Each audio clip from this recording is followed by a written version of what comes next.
July 1st, 1970. Fire Support Base Ripcord, a Shau Valley, South Vietnam. Aroak 100 hours. Fog burns off the ridgeline in strips of gold and gray. A young paratrooper leans against a sandbag wall, coffee steaming in a canteen cup, watching the valley wake up below him. Then the first round lands. Not one mortar, not a probe. A sustained barrage, 82 millimeter, 60 millimeter, round after round, walking across the perimeter in under 60 seconds. Sandbags shred. A supply tent collapses in flame. A gun crew scrambles for a howitzer still half loaded with ammunition. Radios crackle with the same 4 words, over and over. Incoming, incoming, incoming. 20 miles from the nearest reinforcement. Roughly 400 paratroopers on the hill. 2 reinforced North Vietnamese divisions closing in from the tree line below. Positions they had spent weeks digging in silence, watching the Americans rebuild a base they had already marked for destruction. This is Firebase Ripcord, the last major ground battle the United States Army would ever fight against the North Vietnamese Army. 23 days, 75 American lives, 8 helicopters shot out of the sky over a hilltop that depended entirely on the air for food, ammunition, and evacuation. A battle so heavily downplayed by command at the time that most of the country never learned its name. Not for 15 years. You're about to see how the men on that hilltop survived it. The radio calls, the decisions, the sacrifices history nearly buried along with them. By the time the last helicopter lifted off that ridge 3 weeks later, the man who held that base together would not be on it. The man responsible for that hilltop was Lieutenant Colonel Andre Lucas, commander of the 2nd Battalion, 506th Infantry Regiment, 101st Airborne Division. 42 years old, a career officer who had already served 2 prior tours in Vietnam before this one. Soft-spoken by most accounts, methodical, the kind of commander who walked the perimeter himself instead of trusting it to a radio report. His men called him the Old Man, with something closer to respect than the term usually carries. Would you have wanted him in command, knowing what was coming? By the spring of 1970, the 101st Airborne was the only full-strength American division still in Vietnam.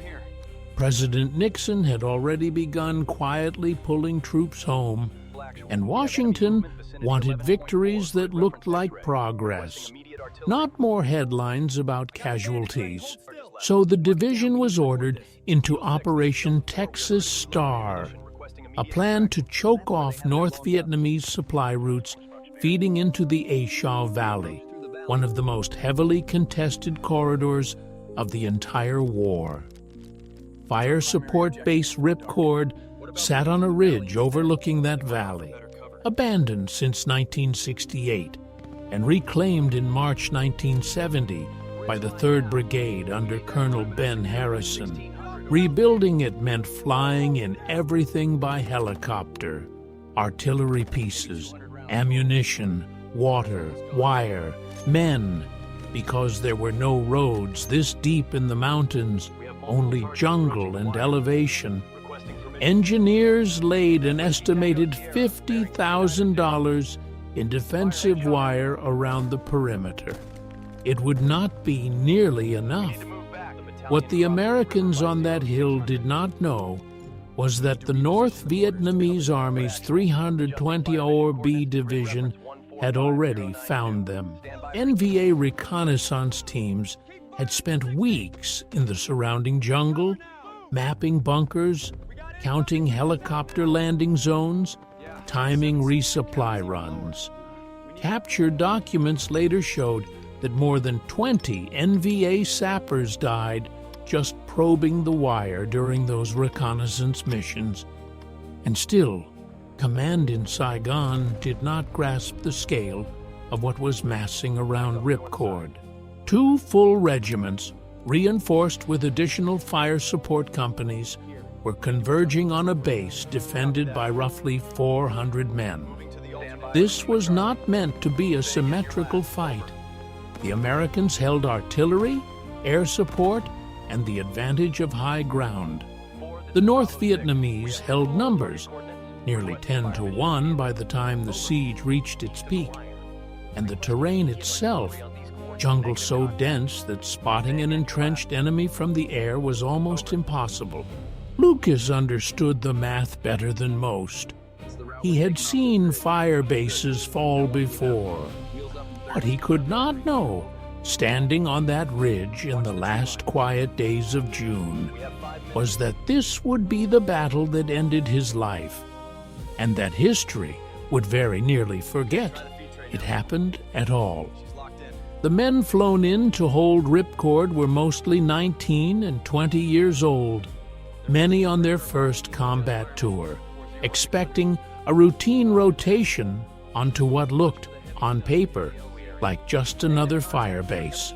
Letters home from that period describe long stretches of digging, humid boredom, card games under ponchos when the rain came through. None of them wrote about what was already watching them from the tree line. Among them was First Lieutenant Bob Kalsu, a professional football player with the Buffalo Bills who had put his career on hold to serve. He was not a symbol yet. He was an artillery officer doing his job on a hilltop with a wife back home, expecting their second child. History would remember him later as the only active professional athlete killed in the entire Vietnam War. But in June of 1970, he was simply one more lieutenant checking gun positions in the heat, unaware of what the coming month would cost him. Command structure on the ground was thin by design. Ripcord was meant to be temporary, a staging point, not a fortress. Its bunkers were shallow compared to more established bases. Its wire, while extensive, had been laid in weeks rather than months.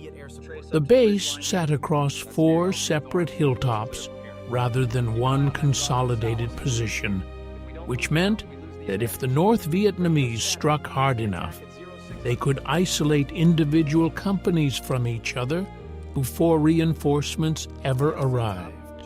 Lucas had raised concerns about the base's exposed layout more than once. He was told to hold the position and continue the mission. On the other side of the wire, the North Vietnamese command understood something the Americans were slower to accept, that after Hamburger Hill the year before, after the mounting political pressure in Washington to bring troops home, the American appetite for another bloody hilltop battle was thin. If the 324B Division could force a costly, visible American withdrawal from Ripcord, it would be more than a tactical win. It would be proof, broadcast quietly through their own ranks, that American resolve in the northern provinces was breaking. Every rocket, every mortar round stockpiled in the surrounding hills that spring was part of that calculation. What neither side could yet know was how close that calculation would come to succeeding, and how much it would cost the men holding the wire to make sure it didn't.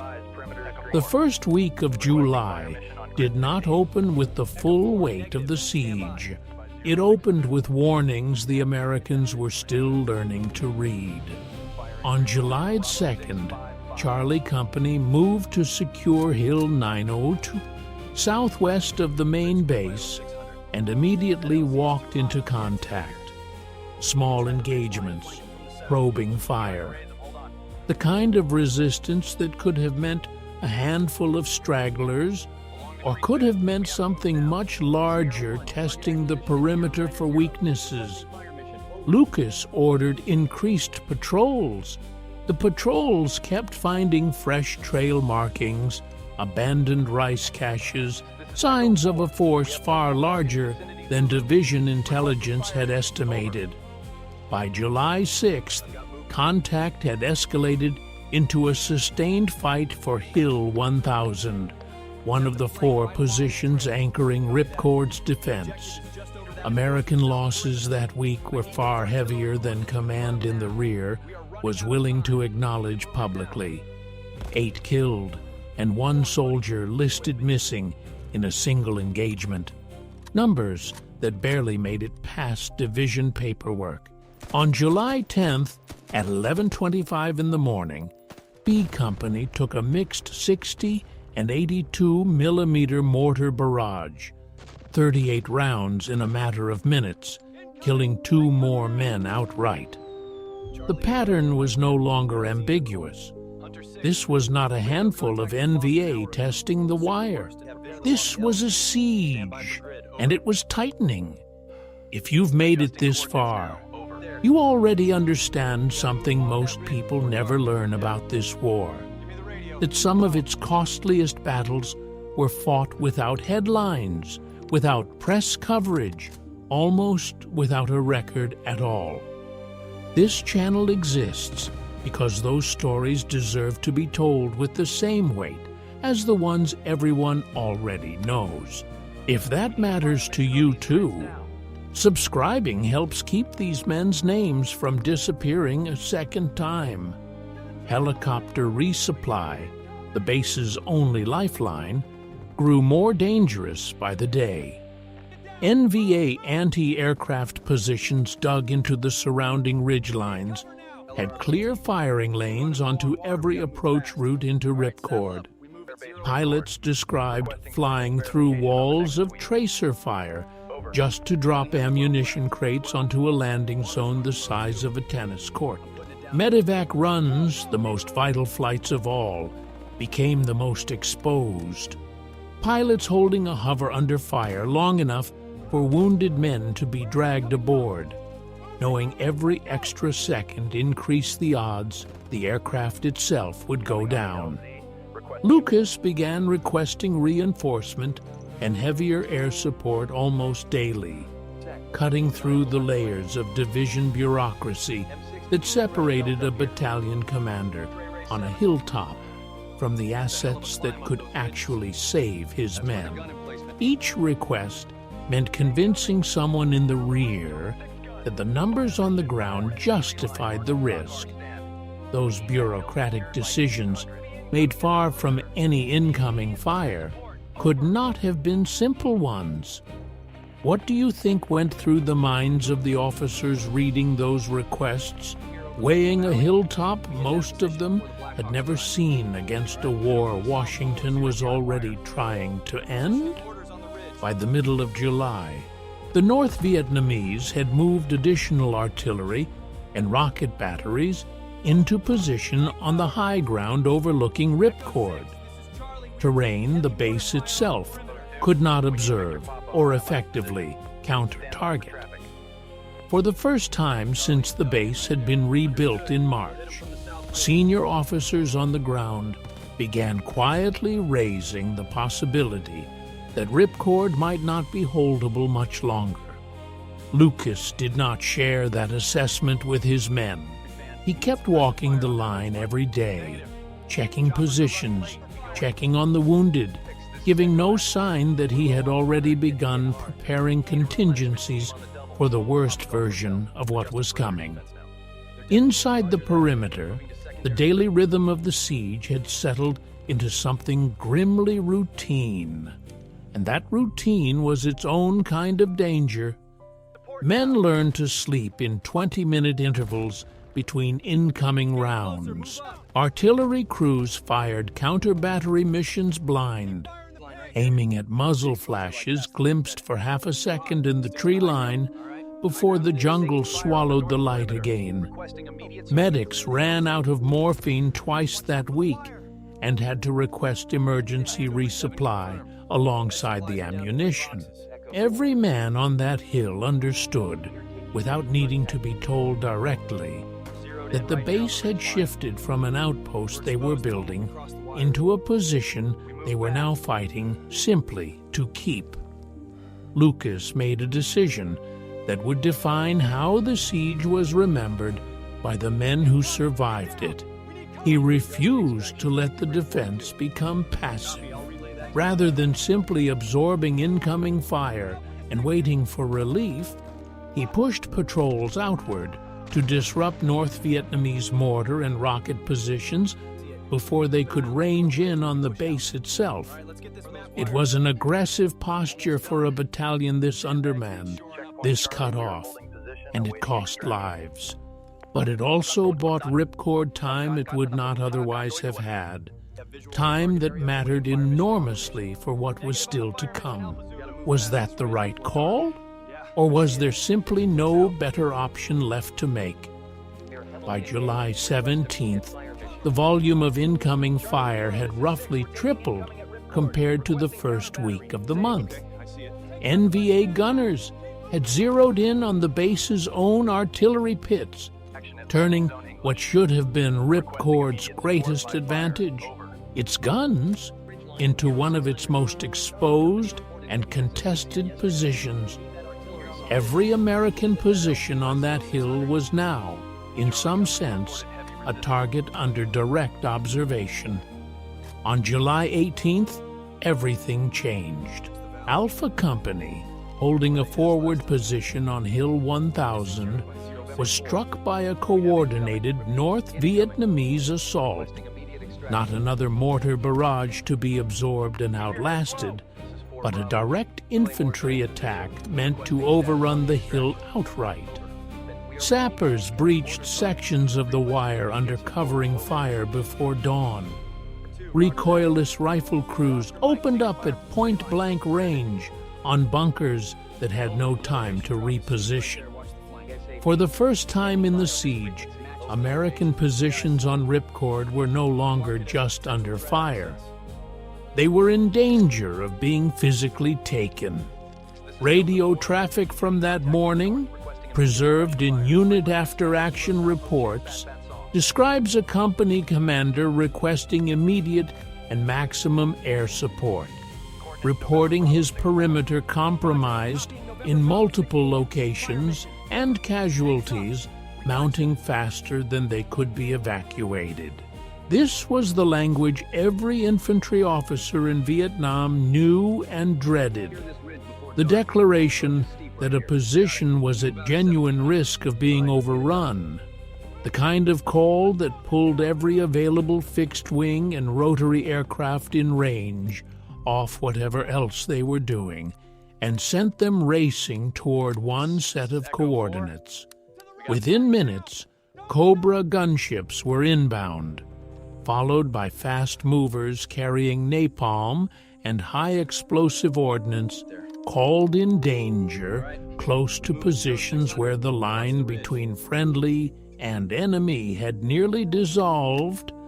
Pilots flew through the same anti-aircraft fire that had already cost the base multiple helicopters, dropping ordnance close enough that men on the ground felt the heat of it through the dirt they were pressed into. Would you have called it in that close, knowing your own men were only yards from where the bombs would land? Lucas moved through the chaos personally, coordinating fire support and repositioning what reserves he had, refusing to let the assault fracture the base into isolated pockets that could be destroyed one at a time. It was, by every account from men who were there, the single most dangerous morning of the entire siege. The moment Firebase Ripcord came closest to falling outright. By midday, the assault had been broken. The wire held, barely. The hill held, barely. But the cost was severe, and everyone on that base now understood something that had been abstract just 24 hours earlier. The North Vietnamese were not simply trying to wear them down anymore. They were trying to take the hill by force, and they had very nearly succeeded. In the hours after the assault was repelled, medics worked through a backlog of wounded that overwhelmed the base's aid station. Helicopters that would normally have made the run in a single pass now had to circle, waiting for gaps in the anti-aircraft fire, while men with wounds that needed treatment within the hour waited on stretchers in the open. Every minute of that wait was its own quiet act of endurance, for the wounded and for the medics, who could do nothing but keep them stable and keep watching the sky. Lucas requested a full assessment of ammunition and supply levels that evening. The numbers were not good. Days of intense contact had burned through reserves faster than resupply flights could replace them, and the anti-aircraft fire ringing the base meant every resupply run now carried real risk of losing the aircraft entirely. He passed the assessment up the chain, along with a blunt recommendation. Ripcord needed either substantial reinforcement or a plan for withdrawal, because the base could not sustain this rate of contact indefinitely. The answer that came back, after hours of silence on the radio net, asked him to hold the position a while longer.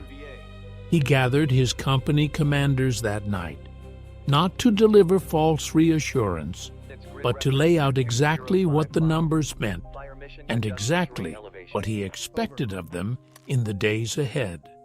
No one in that briefing walked away thinking the worst was over. They understood, without needing it stated outright, that Ripcord had entered its most dangerous phase yet, and that whatever came next would test them harder than anything the siege had thrown at them so far. What happened over the next 5 days would push every man on Ripcord to the absolute limit of what they could endure. July 22nd would become the day the men of Ripcord remembered most, and remembered longest. Alpha Company, still holding forward positions after days of near-continuous contact, was struck by another concentrated assault. This one heavier, better coordinated, and aimed directly at breaking the company before it could be reinforced or withdrawn. The attack opened before first light with a rocket and mortar barrage more intense than anything the base had absorbed in 3 weeks of siege. Men who had grown almost accustomed to incoming fire described this barrage as different in kind, not just in volume, round after round landing inside the perimeter itself, collapsing bunkers that had held through everything before. First Lieutenant Bob Kalsu, the artillery officer and former professional football player, was killed that day, working his gun position under fire alongside the men he commanded. He never saw the daughter who would be born 3 weeks later. What happened next took less than an hour, though for the men living through it, it felt endless. Infantry followed the barrage almost immediately. NVA soldiers pushing through gaps torn in the wire before American positions could fully reorganize. Close quarters fighting broke out along sections of the perimeter, grenades thrown at ranges of a few meters, machine gun crews holding positions until the barrels ran too hot to fire safely, wounded men refusing evacuation because pulling back meant leaving a gap in the line that someone else would have to cover.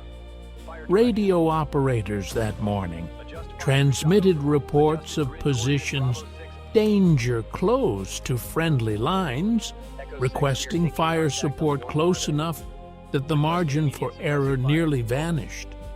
Artillery and airstrikes called in on coordinates barely outside the perimeter itself, a decision no forward observer makes lightly, because it means trusting your own life to the accuracy of men and machines you cannot see. Lucas authorized those fire missions personally, rather than pushing the decision down to exhausted company commanders already fighting for their lives. He would rather carry that weight himself. The base's own artillery fired continuously through the worst of it, gun crews loading and firing rounds with barrels glowing from sustained use, working through exhaustion that had accumulated across 3 weeks without meaningful rest. Overhead, gunships made run after run against positions in the tree line, pulling back only to refuel and rearm before returning almost immediately. It was, by any measure, an entire hillside fighting for its life at once. Infantry, artillery, and air power working in a single desperate rhythm to keep the perimeter from collapsing outright. By mid-morning, the immediate assault had been contained, though sporadic contact continued for hours afterward. The cost, once the fighting quieted enough to take stock, was severe. Alpha Company had suffered heavy casualties. Bob Kalsu was gone. Men who had fought beside him for months now had to keep functioning, keep holding position, keep doing the job, while carrying the knowledge of exactly what that morning had cost. He would think about that morning for the rest of his life, not as an abstraction, but as specific faces, specific names, specific seconds he would replay without ever fully making sense of them. That is what survivors of a battle like this one carry home. Long after the official reports are filed and the map coordinates are forgotten by everyone except the men who bled on them. Medevac crews flying into the base that afternoon described a landing zone still smoking from the morning's barrage. Wounded men stacked closer together than protocol allowed, because there was no time and no space for anything else. One pilot later recalled making 3 separate approaches under fire before finally getting a skid down long enough to load casualties, lifting off through tracer rounds that seemed, in the moment, close enough to touch. Every one of those runs was its own quiet act of defiance. Men choosing, again and again, to fly back into exactly the fire they had just escaped, because the alternative was leaving wounded soldiers on a hilltop that might not hold through the night. On the ground, the exhaustion had become its own kind of enemy. Men who had not slept more than an hour or 2 at a stretch in days were now expected to hold a perimeter against a force that had just demonstrated it could breach the wire when it chose to. Ammunition resupply, already strained before the assault, had to be rationed more carefully than at any point in the siege. Some positions reported down to their last few belts of machine gun ammunition by early afternoon, a fact relayed up the chain with the particular flatness of men too tired to dress it up as anything other than what it was. By evening, word reached the command element that the position could not be sustained indefinitely at this cost. The math, brutal and simple, was becoming impossible to ignore. Every day Ripcord remained occupied meant more exposure to exactly the kind of assault that had nearly overrun Alpha Company that morning. Lucas began quietly working through what a full withdrawal from the base would require, not because the fight had been lost, but because continuing to hold ground, this exposed, against numbers this lopsided, was no longer a sustainable trade for whatever tactical value the position still offered. None of the men on that hill knew yet that the order to pull out entirely was only a day away, or that the man who had held them together through 3 weeks of siege would not live to see them make it home. On July 23rd, the order came down. Firebase Ripcord would be evacuated, not as a defeat conceded on the ground, but as a decision made once the cost of holding the position had clearly outweighed whatever it still offered strategically.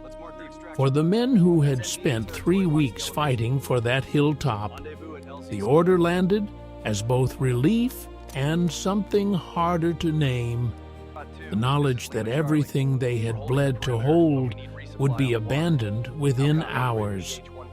The turning point was not a single dramatic rescue. It was a logistics problem solved under fire, at a scale few battles in Vietnam ever required. Roughly 400 men, along with artillery pieces and equipment, needed to be lifted off a hilltop still under direct observation and fire from 2 North Vietnamese divisions, a coordinated air extraction that had to move fast enough to prevent the North Vietnamese from turning the withdrawal itself into a massacre. Every available helicopter in the region was pulled into the operation. Gunships flew continuous suppression runs against known NVA positions in the tree line, buying just enough space for transport helicopters to make their approaches. Artillery inside the base fired its remaining ammunition in support of its own withdrawal, guns turning to cover the very landing zones the crews themselves would soon be lifted out from. How many separate moving pieces do you think had to work correctly at exactly the right moment for 400 men to come off that hill alive? Amid the extraction, Lieutenant Colonel Andre Lucas was killed, struck by enemy fire while continuing to coordinate the withdrawal from an exposed position rather than moving to safety himself. He had spent 3 weeks refusing to let the defense of Ripcord become passive, refusing to let his men fight isolated and unsupported. In the final hours of the battle he commanded, he made the same choice one last time: staying exposed, staying visible, staying in position to direct the fire and movement that would get his men off that hill. He would be posthumously awarded the Medal of Honor for the entirety of his leadership during the siege. By the time the last helicopter lifted off Ripcord's ridge that afternoon, the base that had cost so much to hold for so long was empty. Hours later, Air Force B-52s arrived and carpet-bombed the position into the jungle floor, denying the North Vietnamese any equipment or advantage left behind. The hill itself, the ground so many men had died defending, ceased to exist as anything but cratered earth within a single afternoon. What made the extraction succeed, where it so easily could have collapsed into disaster, was the sheer coordination behind it. Forward air controllers stacked strike aircraft in holding patterns overhead, feeding them onto targets in sequence so there was never a gap in suppression. Artillery batteries at nearby fire bases contributed, supporting fire beyond what Ripcord's own guns could manage alone. Pilots who had already flown multiple sorties that week volunteered for additional runs rather than let fresh crews unfamiliar with the terrain take unnecessary risk. None of it happened by accident, and none of it happened because any single element performed a miracle. It happened because dozens of separate teams, most of whom would never meet each other, executed their piece of an enormously complicated operation correctly, under fire, on the first attempt. For the North Vietnamese command watching the extraction unfold, the withdrawal represented at least a partial version of what they had been fighting 3 weeks to achieve. An American position abandoned under pressure. But the manner of that withdrawal mattered enormously to the men who lived through it. This was not a rout. It was 400 men brought off a hilltop largely intact, under the cover of an operation executed with a level of precision that the chaos of the preceding weeks had done nothing to erode. That distinction between a collapse and a controlled withdrawal would matter enormously to how the men of Ripcord carried this battle with them for the rest of their lives. When the final count came in, 75 American soldiers had died defending Firebase Ripcord across 23 days of siege. Hundreds more were wounded, many seriously enough to end their military service entirely. 8 helicopters had been shot down or destroyed, aircraft that represented not just equipment lost, but crews who had flown repeatedly into some of the heaviest sustained fire American aviators faced anywhere in Vietnam that year. The North Vietnamese Army suffered losses estimated far higher, by American counts, over 400 killed. Though those figures, like most battlefield tallies from this war, remain contested by historians to this day. Lieutenant Colonel Andre Lucas would be posthumously awarded the Medal of Honor, one of 3 eventually presented for actions during the siege, alongside 6 Distinguished Service Crosses recognizing individual acts of extraordinary courage under fire. His family received the medal without him, the way so many families received recognition for a battle most Americans had never heard of and would not hear of for years to come. First, Lieutenant Bob Kalsu's daughter was born 3 weeks after his death on the other side of the world, from the hilltop where he fell. He never learned her name was Jill. For decades, his story would circulate quietly among football historians and Vietnam veterans long before most of the country connected his name to Ripcord at all. One more reminder that the men who fought this battle carried identities far beyond the uniform, families and futures interrupted mid-sentence by a hillside in the Shau Valley. For the survivors, the physical fight ended on July 23rd. But what they carried off that hill did not end with the evacuation. Many spent decades rarely discussing what had happened at Ripcord, in part because so few people outside their own units had ever heard the name. There was no ticker tape homecoming waiting for them, no widespread public reckoning with what they had endured. They came home to a country deep in its own argument about the war itself, an argument that had little room left for the specifics of one costly hilltop most Americans could not have located on a map. That silence lasted until 1985, when a group of Ripcord veterans founded the FSB Ripcord Association specifically to locate survivors, gather accounts, and make sure the battle would not simply vanish from the historical record the way it had nearly vanished from public memory. Their effort uncovered just how significant the fighting at Ripcord had actually been, one of the deadliest and most sustained engagements of the entire war's final years, fought by men who had received almost no acknowledgement for it at the time.